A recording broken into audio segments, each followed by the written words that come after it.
Lunch box ரெசிபியில் வாழைக்காய் சாதம் எப்படி செய்யுதுன்னு பார்க்கலாம்.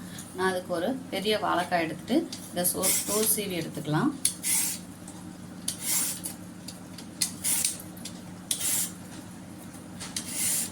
இந்த மாதிரி ஃபுல்லாக தோலை பீல் பண்ணிக்கலாம். இப்போ இதை சின்ன சின்னதாக கட் பண்ணிக்கலாம்.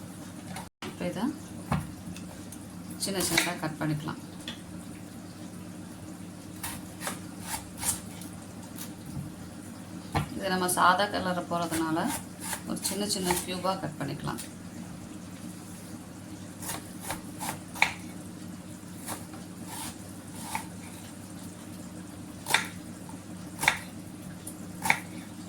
இந்த அளவுக்கு எடுத்துக்கலாம். இந்த அளவுக்கு சின்ன சின்னதாக கட் பண்ணி வச்சுக்கலாம். கட் பண்ணதும் நம்ம வேக வைக்கிறதுக்கு தண்ணி எடுத்து வச்சுருக்கேன், அதே தண்ணியிலே நம்ம போட்டுக்கலாம். இல்லைனா கட் பண்ணது ஏதாவது ஒரு தண்ணியில் போட்டுருங்க. வேக வைக்கிறதுக்கு முன்னாடி ஒரு நார்மலாக ஒரு தண்ணி ஒரு குண்டாவில் தண்ணி எடுத்து வச்சு அதில் போட்டுருங்க. இல்லைன்னா உடனே கருத்துரும் வாழைக்காய்.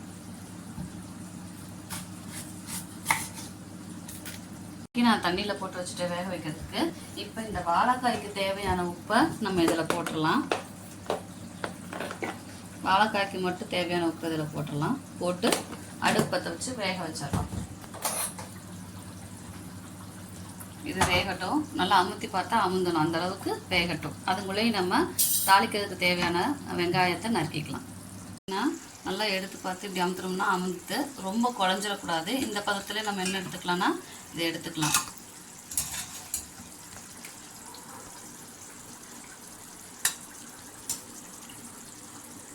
தாளிக்கிறதுக்கு கடாயை அடுப்பு வச்சிருக்கேன். கடாய் காயட்டும், அப்புறம் எண்ணெய் ஊற்றிக்கலாம்.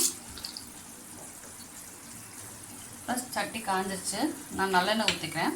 நல்லெண்ணெயிலையும் தாளிக்கலாம், ரீஃபண்ட் ஆயிலையும் தாளிச்சுக்கலாம். நல்லெண்ணெயில் தாளிச்சோம்னா நல்லா வாசமாக இருக்கும் சாதம். ஸோ எண்ணெய் ஊற்றிக்கிறேன். எண்ணெய் காஞ்சதும் கடுகு உளுந்தம் பருப்பு போட்டு தாளிச்சுக்கலாம். இப்போ எண்ணெய் காஞ்சிருச்சு, கடுகு உளுந்தம் பருப்பு போட்டுக்கலாம்.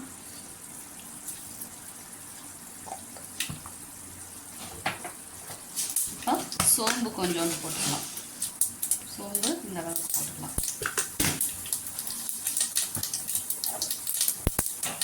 கடுகு உளுந்தம் பருப்பு வெடிச்சிருச்சு. இப்போ எடுத்து வச்சிருக்க கருவேப்பிலையை போட்டுக்கலாம். போட்டுட்டு வெங்காயத்தையும் சேர்த்துக்கலாம். இதை நல்லா வதக்கி விட்டுக்கலாம்.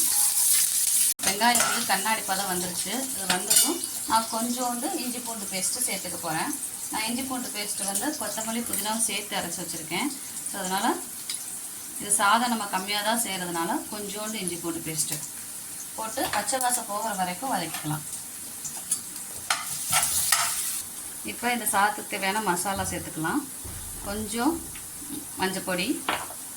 இது குழந்தைகளுக்கு கொடுக்குறதுனால நான் காரம் கம்மியாக போடுறேன். நீங்கள் பெரியவங்களுக்கு செய்கிறப்ப காரம் கொஞ்சம் அதிகமாக சேர்த்துக்கலாம், அவங்களுக்கு ஏற்ற மாதிரி.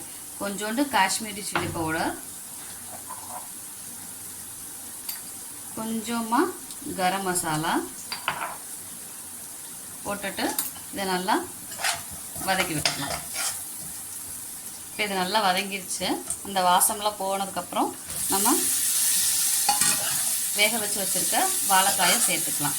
ஸோ இப்போ இந்த வாழைக்காயில் நம்ம லேசாக உப்பு போட்டுக்கிறோம். வாழைக்காய்க்கு ஆல்ரெடி உப்பு போட்டாச்சு. இந்த வெங்காயத்துக்கு தான் லேசாக போடணும். ஸோ லேசாக கொஞ்சோண்டு மட்டும், இந்த இவ்வளோ மட்டும் உப்பு போட்டுக்கலாம். இப்போ நான் இது வாழைக்காங்கிறதுனால இது கொஞ்சம் கேஸ் ட்ரபிள் இருக்கும். ஸோ அதனால் கொஞ்சோண்டு பெருங்காயம் சேர்த்துக்கிறேன். கொஞ்சமாக பெருங்காயம்.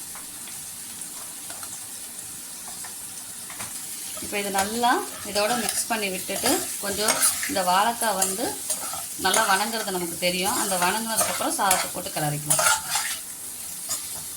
ரொம்ப கிளறி விட வேண்டாம், ஏன்னா வாழைக்காய் நல்லா வெந்திருக்கும் இல்லையா, அப்புறம் அது குழஞ்சி போயிடும். அதனால் இப்படியே வேகட்டும். இது வெந்துருச்சு நல்லா வாழைக்காய். இப்போ நம்ம என்ன பண்ணிக்கலாம்னா இதில் கொத்தமல்லி போட்டுட்டு ஸ்டவ் ஆஃப் பண்ணிடலாம். ஸ்டவ் ஆஃப் பண்ணிவிட்டு நம்ம சாதத்தை இப்போ சேர்த்துக்கலாம். நான் நார்மல் ரைஸ் தான் வேக வச்சு வச்சுருக்கேன் சாப்பாடு.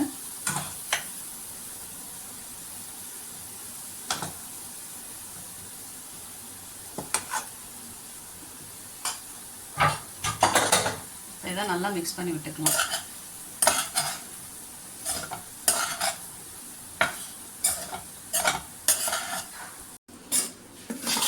நல்லா மிக்ஸ் பண்ணி விட்டுக்கலாம். எல்லா பக்கமும் இந்த மசால் வந்து மிக்ஸ் ஆகிற அளவுக்கு, வெள்ளை சாதமே தெரியக்கூடாது, அந்தளவுக்கு மிக்ஸ் பண்ணி விட்டுக்கலாம். இப்போ நமக்கு சுவையான லஞ்ச் பாக்ஸ் ரெசிபி வாழைக்காய் சாதம் ரெடி. இது குழந்தைங்க காய் சாப்பிட்ல அப்படின்னு நினைக்கிற குழந்தைங்களுக்கு இந்த மாதிரி கொடுத்து விட்டோம்னா காய் சாதம் ரெண்டையும் சேர்த்து சாப்பிட்டுட்டு வந்துடுவாங்க. உங்களுக்கு இந்த வீடியோ பிடிச்சிருந்தா மறக்காமல் சப்ஸ்கிரைப் பண்ணுங்கள், லைக் பண்ணுங்கள், ஷேர் பண்ணுங்கள். தேங்க்யூ.